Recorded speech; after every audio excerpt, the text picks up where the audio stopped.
Most people leave a first conversation feeling something is off, but they can't name it. That unnamed feeling has a biological origin. Fake people don't just lie with words, they lie with timing, with mirroring, with strategic warmth. By the end, I'll reveal the one involuntary microsignal that forensic psychologists use to detect deception before a single word is spoken. We'll dissect 3 core mechanisms.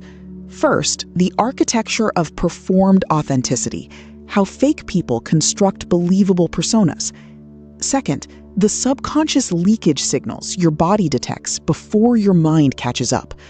Third, the conversational trap test you can deploy in any first meeting. But the most disturbing revelation waits at the end. It involves your own blind spots. You trusted someone completely. You shared things. Months later, you discovered the warmth was engineered, the interest was calculated, and every question they asked was intelligence gathering.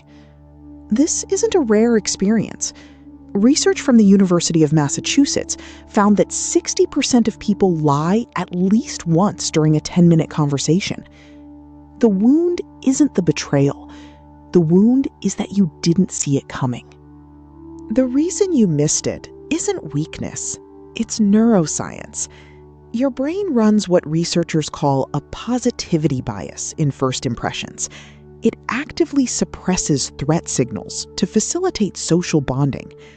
Evolution designed you to connect first, question later.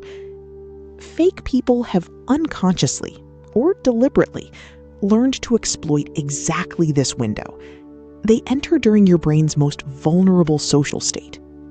But here's where psychology reveals something deeply disturbing. The most convincing fake people aren't lying to you, they're lying to themselves first. Psychologist Robert Hare documented that high-functioning manipulators genuinely believe their own constructed narratives in the moment of delivery. Their conviction is real. Their emotion is performed but felt. This is why your gut gets confused, because physiologically, their signal is almost clean. The architecture of performed authenticity has 3 structural pillars. First, accelerated intimacy. Fake people share vulnerable information too fast, manufacturing false closeness. Second, mirroring without lag. They reflect your body language and vocabulary with unnatural precision and speed. Third, strategic validation. Every opinion you express is subtly affirmed, never challenged. Genuine connection involves friction. Performed connection is frictionless. That smoothness is the first alarm. Subconscious leakage is the body's refusal to fully participate in deception. Psychologist Paul Ekman identified microexpressions, involuntary facial movements lasting between 1/25th and 1/5th of a second, that contradict spoken emotion.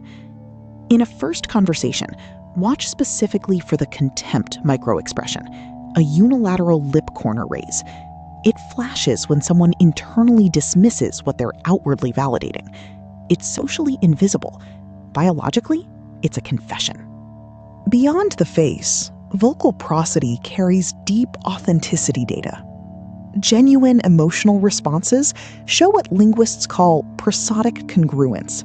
The voice's pitch, speed, and rhythm align organically with content. Fake warmth shows micro delays. The emotional tone arrives 0.3 to 0.5 seconds after the semantic content. The words come first. The feeling chases them. Your ear won't consciously catch it, but your nervous system registers the mismatch as vague unease. Now the conversational trap test. Deploy it in any first meeting. Introduce a deliberate, verifiable false detail about yourself. Nothing harmful. Something specific. A trip you didn't take. A book you didn't read. Then, minutes later, ask an open question about their experience with that topic. A genuine person will either not remember or engage uncertainly. A fake person who cataloged your details for strategic use will reference it back with suspicious precision. Wait, because the darkest part is coming. Everything described so far assumes the fake person is the other one. But research from Harvard psychologist Ellen Langer shows that under social performance pressure, ordinary people temporarily adopt fake person patterns without awareness. You mirror inauthentically. You validate strategically. The ability to spot fakeness only becomes reliable when you first confronted the mechanics inside yourself. The detector must be clean to work. To protect yourself systematically, apply the friction test early. Introduce one mild, polite disagreement in the first conversation, a different opinion on something low stakes. Genuine people respond with curiosity or healthy pushback. Fake people either over-accommodate instantly or display a flash of disproportionate irritation before recovering. Both responses reveal the scaffolding beneath the performance. Authentic connection tolerates difference. Manufactured connection requires agreement to survive. Apply the consistency window. Track what someone says about absent third parties. Fake people systematically present themselves as uniquely reasonable compared to everyone else in their stories. Every ex was unstable. Every former boss was incompetent. Every friend eventually betrayed them. This pattern, identified by clinical psychologist Dr. Ramani Durvasula, reveals not a string of bad luck, but a person who cannot tolerate the psychological cost of assigning fault to themselves. The question quality test is perhaps the most powerful. Genuine curiosity produces layered questions. People build on your answers, follow threads, get genuinely sidetracked. Fake interest produces sequential questions. They move through topics systematically, checking boxes. The difference is organic architecture versus scripted interview.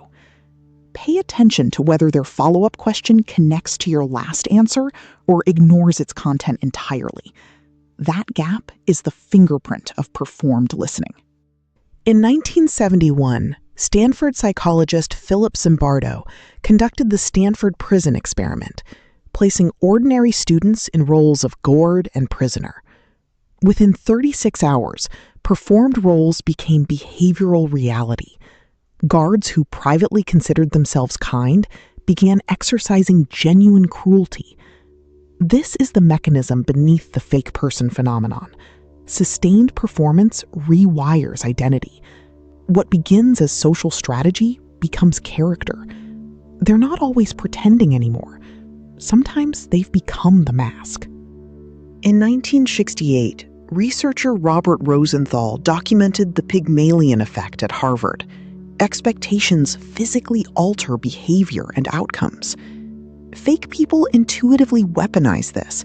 They project an idealized version of you back at you, triggering your need to live up to it. You become invested in their validation because they've made themselves the mirror of your best self. The manipulation isn't hostile, it's seductive. And that seduction is precisely why it's so effective and so dangerous. The microsignal forensic psychologists use, the one promised at the start, is called the duping delight expression. A brief, involuntary smile appearing immediately after a successful deception, lasting under a second. FBI profilers trained in Ekman's methodology documented it across interrogations. You can train yourself to see it. Now, the real question, in your last first conversation, were you the one detecting or performing? If you want to understand the human mind without filters, subscribe. Tomorrow, the pattern every manipulator repeats.